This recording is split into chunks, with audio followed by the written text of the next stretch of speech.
Aujourd'hui, je voudrais vous parler de 3 huiles essentielles contre l'anxiété du point de vue de l'olfactoreliance. La lavande, le petit grain de bigarade et la camomille noble.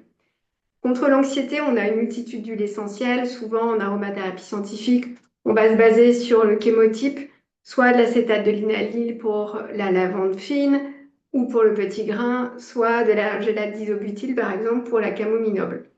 Mais outre la composition, l'odeur, bien sûr, varie fortement d'une huile à l'autre.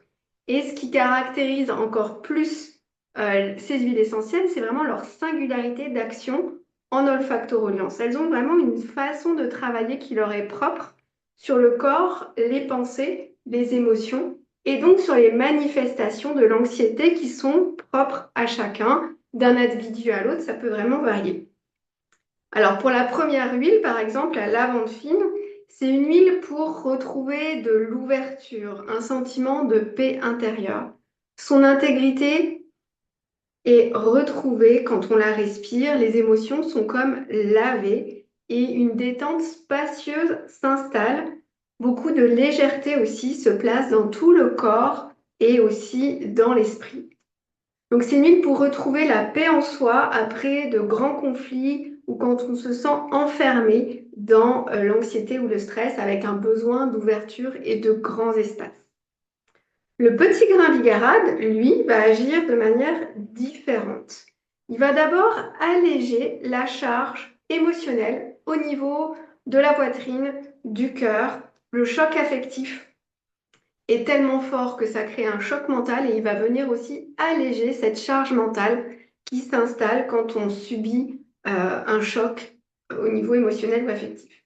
Et là, on va vraiment avoir cette interaction entre l'allègement au niveau du cœur, l'allègement au niveau du mental, de la charge mentale, et toute l'anxiété qui peut s'installer, toute la tristesse.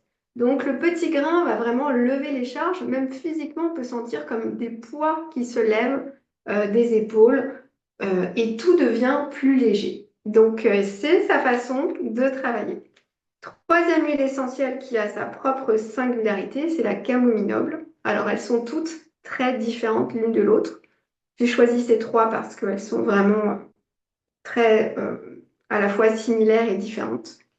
Alors le camomille noble, elle va travailler de manière très différente. Elle va sédater le corps et elle va détendre le plexus solaire. Elle va commencer par relâcher toutes les tensions au niveau physique qui sont situées beaucoup au niveau de l'estomac, au niveau de la zone du plexus solaire. Et elle aide vraiment à descendre en soi, à descendre dans ses profondeurs pour s'isoler du monde extérieur et pour récupérer nerveusement. Elle permet de faire la paix avec les autres quand il y a eu trop de frustration dans les interactions, de colère rentrée, de sentiments, de mécontentement dans ces relations. Et dans ce mouvement intérieur, il y a une grande récupération physique, nerveuse, émotionnelle. On devient comme une graine en germination qui attend son heure pour grandir et sortir de sa coque.